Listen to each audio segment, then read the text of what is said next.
Hello, hello, hello, beautiful Blessed Spice family. Welcome back to Let's Talk Tuesday. I'm sorry, guys, I was eating some chips, some potato chips. But anyhow, welcome to Let's Talk Tuesday, guys. I hope you enjoyed the last Let's Talk Tuesday, which was how I stopped drinking, how I became a sober lady, abstinent, no drinking, nothing at all. I hope you guys enjoyed that video last Tuesday. But on this Tuesday, Let's Talk Tuesday, we're going to be talking about my first drink, how I started drinking in the life of the Spice Queen Michelle. I tell you what, one thing about it, I'm sorry, y'all, I got to get this out of my tooth, but that's okay. One thing about it, I learned how to drink from my mother now. You guys, let me tell you this. It's really gloomy. I'm on my way home. It's so gloomy and cloudy out here in Georgia. But it's still a beautiful drive. It's still so beautiful and amazing, and I love it. But anyhow, I used to watch my mother and them drink all the time. My mother used to drink and have parties, barbecues all the time, every weekend, and party. And they used to have so much fun and play spades and play cards and all that. And then they would tell the kids, go get me this out the refrigerator. Go get me a beer out the refrigerator. Go do this. Go get this. Go do whatever. Or get your ass outside and play. You know, it was one or the other. Get outside and play, or go get them some, alcoholic beverages, beer or whatever out the refrigerator. So I used to watch her party all the time and have an amazing time and always be happy and doing all these things. But alcohol is involved, right? And I was like, wow, Mama always drank. Everybody always drank around her. I mean, pretty much my whole family, cousins, the aunties, everybody drank, right? There was always alcohol around in my family. So when I got older, I was 16, 17, never experienced anything. I was kind of like a nerd in school. Believe it or not, I was a nerd. I got picked on for my eyes.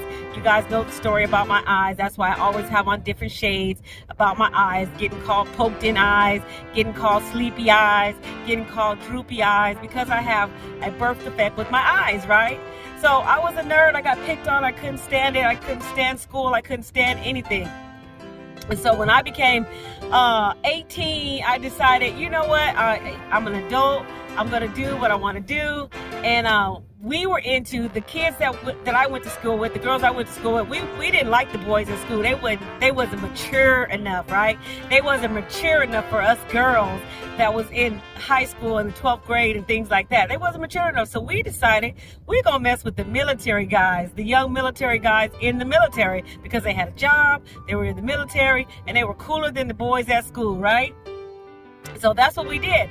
So then my cousin, she had got her own spot, and I was 18. She was older than me, 19. She had got her own place, and she's like, you want to come hang out? Want to come hang out, cousin? I'm going to have these military guys come over, this and that. And mind you, I was terrified. I was terrified of boys, guys, men, whoever. I was a nerd.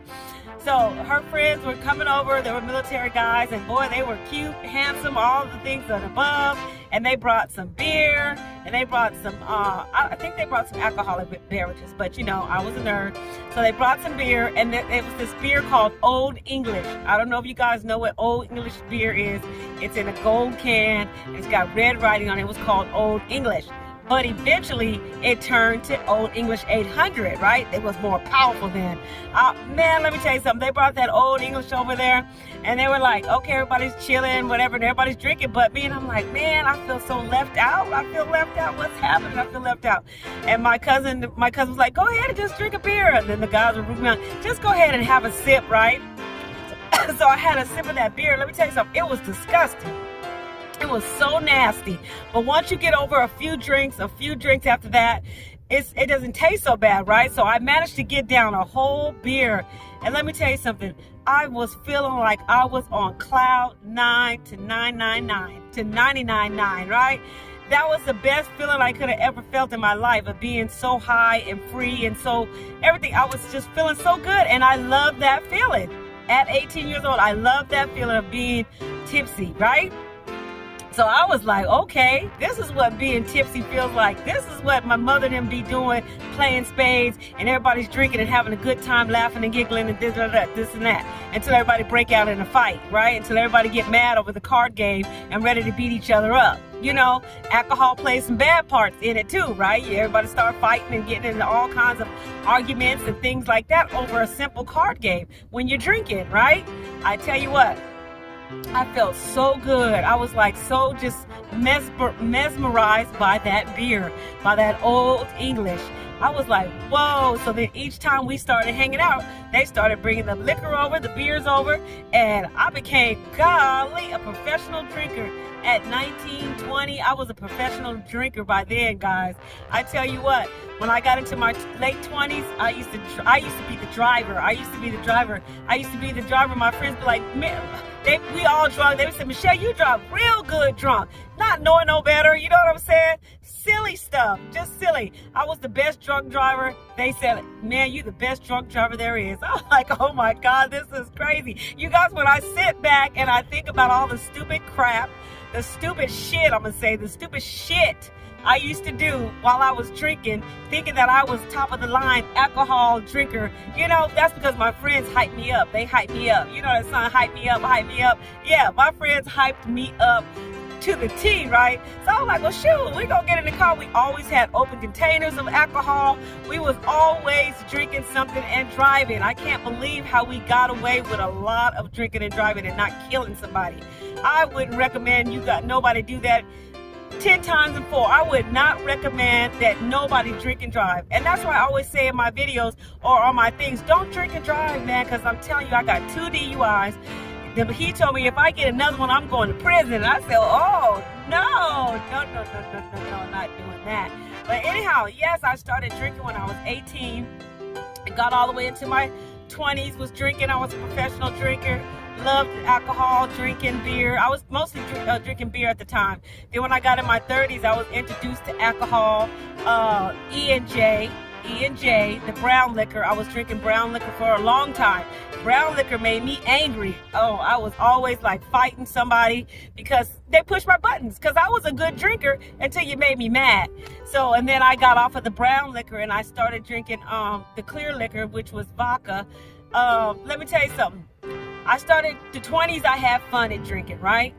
30s, in my 30s, I was drinking to be socializing with people, just to, have fun, barbecues, all that in the 30s. In my 40s, it was more to relax, more for feeling depressed, more for just to ease the pain of a lot of things that was happening in my life, right? And then when I got into my 50s is when I stopped drinking, right? But all those things added up to 20s. I was having fun. I was young. I was doing whatever I wanted to do. The 30s, I was drinking to be sociable, socializing, doing my thing, having a good time. And then my 40s, it started, I was dependent on alcohol just to survive day by day, because so many things was going on in my life, right? Being abused by men, things like that, just being in abusive relationships, following in my mother's footsteps, following what my mother did, because I, was around her whole life, and every time somebody, she would get into a fight with a man, she would get a black eye, get beat up, and then next thing you know, the man would apologize and say he's sorry, and next thing you know, the next day, they're back happy barbecuing again. She got a black eye, wearing shades, she's doing whatever the heck she want to do, and I'm like, well, damn, is that what love is? That must be what love is, because she back with him after he just beat her up, did all this stuff to her and all this other stuff. So that's what I thought love was. I thought love was getting roughed up or getting called the name B or just, anything of that sort. That's what I grew up thinking love was. Being abused, being called names. And then if the person tell you they love you and they're back with you, then that's okay. They love you, right? Let me tell you what, that is not the cue. That is not the answer at all. Love does not hurt. Love does not hit. Love does not call names. And if you believe that, something is wrong with you. And if somebody's doing that to you, you better run like hell. Get out of that relationship, right? But like I said, I started drinking when I was 18, and I drank all the way up until I was 50. That's some years, y'all. That's some years of drinking alcohol and being alcohol abuse for you, right? 18 to 50. No, 51. I was 51 when I stopped drinking, right? Somewhere around there, because I've been 5 years clean, 5 years sober right now. So y'all do the math. But anyhow, it was fun while it lasted, but you know what? Drinking long-term affects your mental state, affects your body, affects your health. It affects everything. It affects everything if you continue to drink for long periods of time, right? Especially if you drank every day like me. I drank every day. Only time I didn't drink was when I was at work, because I was a full-time worker. I was a functioning alcoholic. Very functioning alcoholic, because I managed to get a associate's degree in criminal justice. I managed to get a bachelor's degree in sociology. I managed to get the Serve Safe certificate, because I was going to have I have an LLC, a cleaning business. I have an LLC, a cooking business. I have all these things, right? I got all this stuff while I was drinking. Believe it, I got all these things while I was drinking. Now that I'm sober, the only thing I really did with one of them was the LLC in cleaning, right? I was a hairdresser for 34 years. I got my cosmetology license because I started drinking at 18. I went to beauty school at 19, 20, somewhere around there, and I got my beauty school license, and I did hair for 34 years. And could you imagine being a hairdresser, drinking, partying? Every time the weekend came, I would make all my tips on Friday. We would go out on Saturday. I would make all my tips on Friday. We'd go out on Saturday, and I come into work hung over on Sunday trying to do some hair. Okay? I'm telling you, it was a routine that, oh my God, I tell you, I had so much fun back in the day. But I don't regret anything that I've done in my life. I really don't. But I tell you one thing, it feels so good to be sober. It feels so amazing to be sober. It feels so amazing because I sit back and I try to add up how much money I have saved by not going to buy a bottle of vodka, because I started with beer, then I went up to the E&J. That E&J made me crazy. Then I went to the vodka. So I started out with a half a pint a day. That wasn't good enough. Then I went to a pint a day. That wasn't good enough. Then I went to a fifth a day. That wasn't good enough. So I started getting up to the gallons, and the gallon would last me like 2 days. I'm telling you, I was drinking that thing like it was water. Cranberry and vodka was my drink, y'all. Cranberry and vodka, I'm telling you. But I can sit back and talk about it now because I'm cured. I'm totally cured. I'm totally blessed. I'm totally sober. I totally don't have no cravings, no nothing, no desire, no nothing for no alcohol. God has delivered me from all of that. It was time. It was actually time. And when I was saying to you guys, my husband, I used to say the anti-amphetamine because I was saying it wrong. That wasn't the word. It's acetylphenamine. That's what it is in Tylenol. Whatever that is in Tylenol, acetylphenamine. And he had mixed it with some alcohol because he had pancreatic disease, and he was trying to self-medicate himself for the pain. He was already admitted in the hospital like 4 or 5 times, and then he would get out and the pain would go away, but then he would start having a drink again. And this time he decided 2 days after my birthday's April 5th, he passed away April 9th. 2 days after my birthday, we had some drinks, of course, and he was in so much pain. I think he took like 9 or 10 Tylenol and had some alcohol. And I didn't even know that his kidneys and stuff was shutting down. He didn't even know. But yeah, he was in a lot of pain, and I didn't know because I worked overnights and he was at home. And I kept saying when I got home, what is wrong with you? Because he just looked not himself. So once we got to the hospital, and then they said, did this procedure and the blood gushing out of his neck and all this weird stuff. And they were like, well, you need to call people. We can't save him because his kidneys is shutting down. I was like, what is going on? I didn't know he was taking that many Tylenol. I had no idea. Men, they don't want to tell you anything because they think you're a nag. You're just a nagging old wife. You're just nagging, right? No, I'm caring, right? But anyhow, that's how I started drinking. I started drinking at 18. It was the beer Old English, and ended up with the vodka, McCormick's vodka, the cheapest you can buy because I couldn't afford to buy Grey Goose and that good stuff, Sky vodka, every day. That's expensive, but it's good vodka. But I couldn't afford it, so I had to buy the cheapest thing on the block. And then I'm from Colorado Springs, and boy, when they started opening the liquor store up on Sunday, boy, let me tell you, on Sunday, that was the wrong thing to do, is open up a liquor store on Sunday in Colorado Springs. Colorado Springs has legal marijuana, legal this, legal that. Colorado Springs is dangerous if you're trying to be anything. Don't move to Colorado. Only if you want to be an outdoors person, go skiing, hiking, biking, all those kind of things, then go to Colorado. Other than that, no. You know? But anyhow, guys, I truly appreciate each and every one of you. God is truly amazing. I'm truly blessed. I'm truly thankful and grateful for my sobriety, for my me being sober, and then I could, teach my grandkids that you don't have to have any kind of substances to make you feel happy, So, thank you, Jesus. Thank you, Jesus. Thank you, Jesus.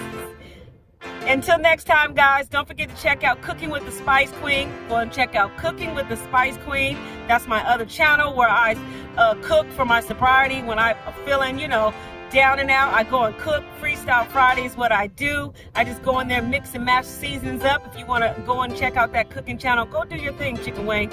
But anyhow, guys, I love you guys. Thank you so much. And remember, it's okay to say no. It's okay to say no. Don't drink and drive. Don't drink and drive, because I got 2 DUIs. Don't drink and drive. And I'm so glad God has showed me and gave me a valuable lesson to learn about alcohol, and I can share, right? And I can share my story with others. But anyhow, don't drink and drive. Have a beautiful, blessed day. Holla at your girl. See you on the next Let's Talk Tuesday. Smooches.